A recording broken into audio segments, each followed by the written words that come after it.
Hey everyone, and welcome to Video Game Book Club. Today we're going to be taking a look at a game that I picked up recently, and that game is Mario Party 10 on the Wii U.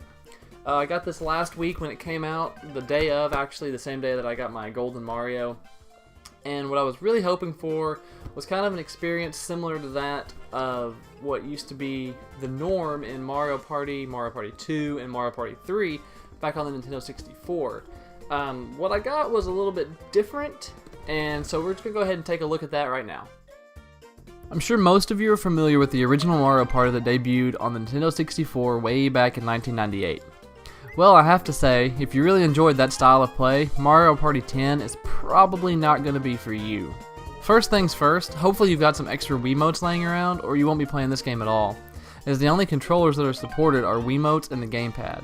However, the gamepad is only usable if you're playing Bowser Party, but I'll touch on that later. There are 10 selectable characters right off the bat with 2 unlockable characters.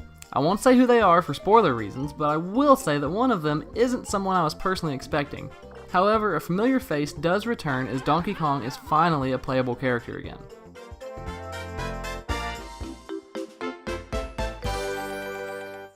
The order of play is no longer decided by busting the die at the beginning of each game. Instead, it's chosen randomly. However, during all of my playthroughs, I seem to have always been snubbed out of going first.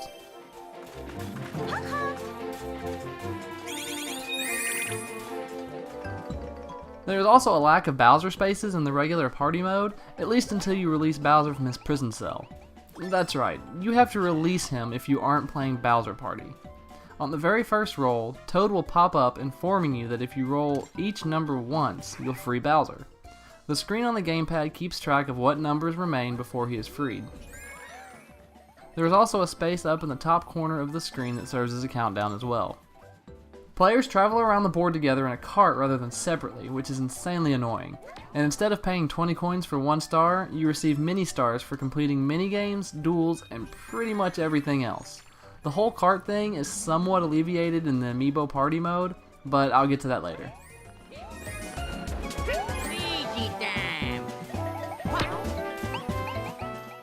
The fact that minigames aren't played after everyone's turn and only when you land on a minigame space also tends to bother me. I guess I'm just old school like that. Not really having played a Mario Party game since Mario Party 3, these changes are kind of like a slap in the face from Nintendo. But those who have played the series throughout all of the consoles are probably used to some of these changes, and you might be okay with them.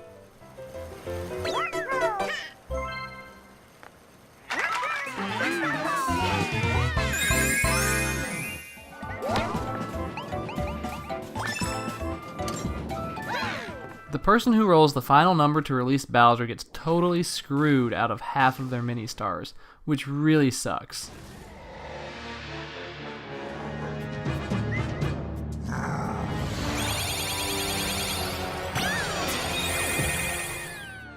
He then spews out Bowser spaces all across the board for everyone's enjoyment, and it is a blast.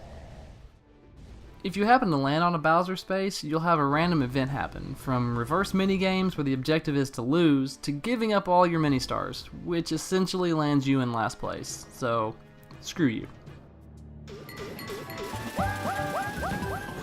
There's also the mid-board mini-boss, in which everyone works together to defeat it, while also trying to outscore each other. Landing the final blow will earn you a nice bonus of some extra mini-stars, because everyone loves mini-stars. Now let's take a look at the Bowser Party mode, which surprised me by being more interesting than I thought it would be. Riding together in the cart makes more sense in this mode since you are actually working together to defeat Bowser.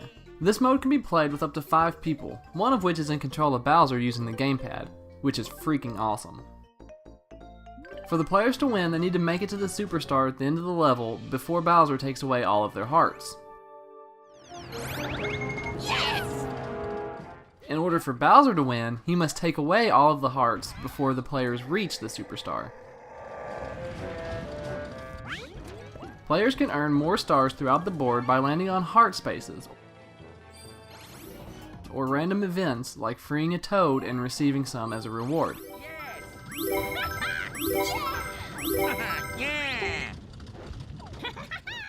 A nice little inclusion is the Bowser tracker at the bottom of the screen, which lets players know how many spaces away Bowser is from them. Don't get too comfortable though, because Bowser gets to throw 4 dice instead of 1.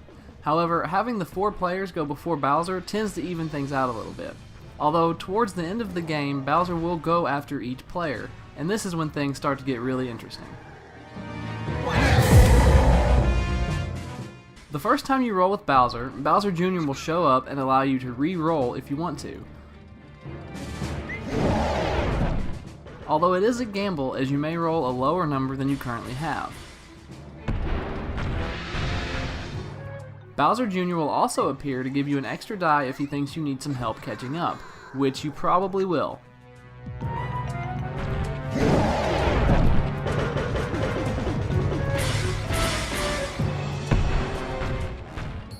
Some levels allow Bowser to set traps. I personally thought this was a neat addition and good use of the gamepad, as your decision is not visible on the main screen. If players land on these trap spaces, the player that rolled will lose half of their hearts.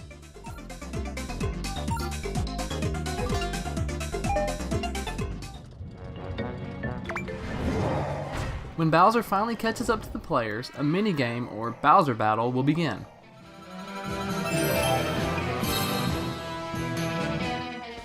The objective for the players is to not lose all of their hearts, while Bowser is attempting to take away as many as possible.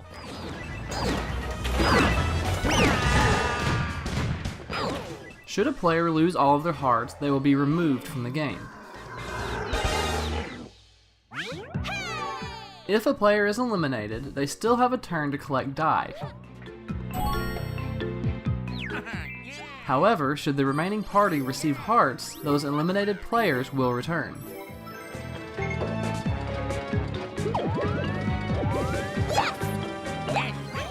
To win, a player must make it to the superstar first. Should Bowser knock everyone out before they reach the end, the game will be over with Bowser claiming victory.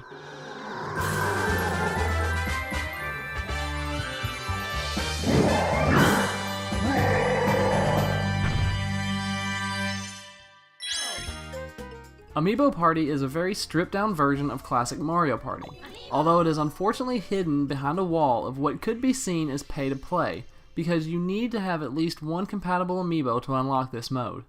These amiibo currently include Mario, Luigi, Yoshi, Peach, or Bowser from the Super Mario Bros. Line or Super Smash Bros. Line, along with Donkey Kong and Rosalina from the Super Smash Bros. Line, and Toad from the Super Mario Bros. Line.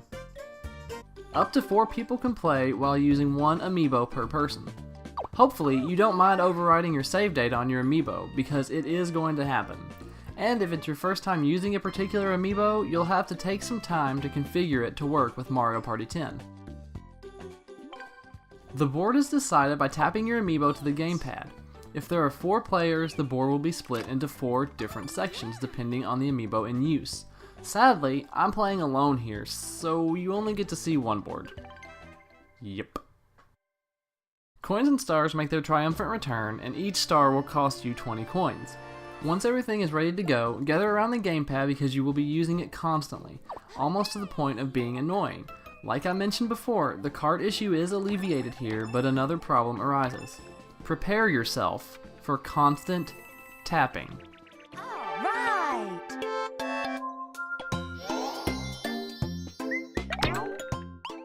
The board is made up of the traditional blue, red, and green spaces, where blue gives you coins, red takes them away, and green is a bonus event, or warp pipe. Got that gamepad ready? Great, because in order to even roll the die, you have to tap the amiibo to the gamepad, which isn't so bad at first, but after 10 rounds, it will get bothersome, especially if there are 4 players. After all 4 players have gone, there will be a minigame. Depending on how the round went, it could be a free-for-all, 2-on-2, or a 1-on-3. Hopefully you kept that amiibo close, as you need it again to throw your die. Oh, you landed on an event space? Cool. Tap your amiibo. Huh, a Bowser space? Super! Tap your amiibo.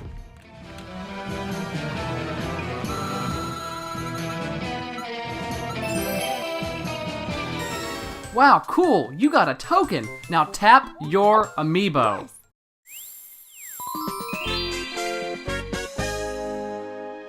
It's a nice concept, but it feels very poorly executed. I don't want to have to tap my amiibo to the gamepad for absolutely everything.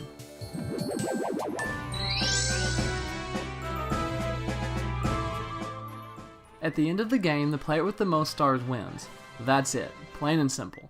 If there's a tie on stars, coins decide it. There are no bonus stars or anything else awarded.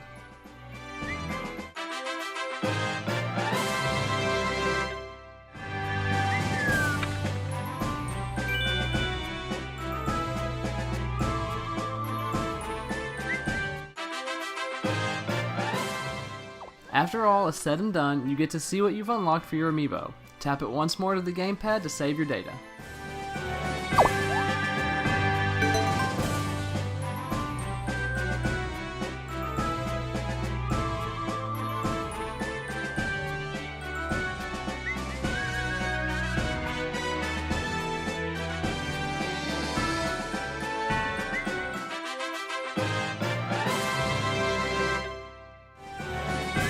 So there it is, everyone, our review on Mario Party 10. Personally, I don't believe this is the best game in the series, but it's also far from the worst. Like every game, it has its flaws and it also has its highlights. Surprisingly, I view Bowser Party as a highlight, as I do enjoy the flow of playing as Bowser and is a welcome addition in my eyes. It is also a nice use of the gamepad for added features like the setting of traps. The cart mechanics in this mode also make a little bit more sense as the party is working together to defeat Bowser, reaching a common goal.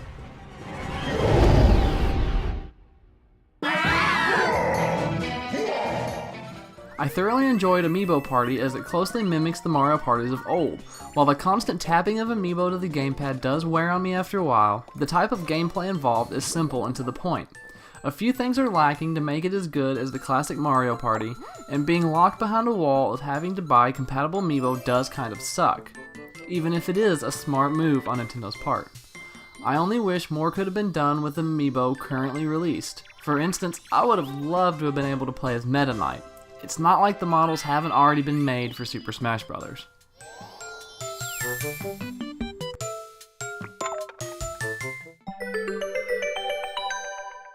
So there you have it, everyone. That's how I feel personally about Mario Party 10. It's not really my cup of tea in terms of gameplay and what they've changed as far as like the cart, the mini stars, the boss battles, that kind of thing just kind of bugs me. And the whole Amiibo Party being what is basically the classic mode, and requiring you to go out and spend money on their new Amiibo figures, which is cool, don't get me wrong, I do love the figures, but just to include that as a special thing and not really include a classic mode isn't really what I was hoping for in the new Mario Party. But as always, you know, that's my opinion. You all are entitled to your own opinions, and we would honestly love to hear them. If you would just go ahead and put those down in the bottom, down in that comment section down there, we will read them. You know, we might reply to some of them if they're not just, you know, hate. But go ahead and put those down there, and if you like this video, give us a thumbs up. If you didn't like it, you can give us a thumbs down, but until next time, everybody, take care.